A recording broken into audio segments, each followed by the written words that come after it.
ఓం శ్రీ కృష్ణాయ నమః. మీకు ఇది తెలుసా? శ్రీకృష్ణుడు కట్టించిన ద్వారకా నగరం 10,000 సంవత్సరాల నుండి సముద్రంలోనే ఉందని. అవును, మీరు విన్నది నిజమే. ద్వారకా అంటే స్వర్గానికి తలుపులు అని అర్థం. ప్రజెంట్ ద్వారకా నగరం గుజరాత్ దగ్గర సముద్రంలో మునిగి ఉంది. శ్రీకృష్ణుడే ద్వారకా నగరాన్ని కట్టించాడని ఈ విషయం భగవద్గీత, మహాభారతం, విష్ణు పురాణం, స్కంద పురాణం, హరివంశలో చెప్పారు. మహాభారతం ప్రకారం ద్వారకా నగరంలో 9 లక్షల పైన రాయల్ ప్యాలెస్లు ఉన్నాయంట. ఆ ప్యాలెస్లన్నీ కూడా గోల్డ్, సిల్వర్, వజ్రాలతో కట్టించారు.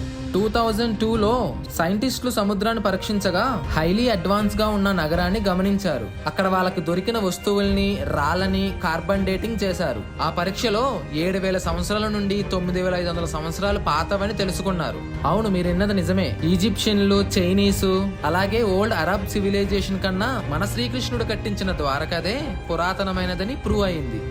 ఓం శ్రీ కృష్ణాయ నమః. Subscribe for more Krishna Leela's.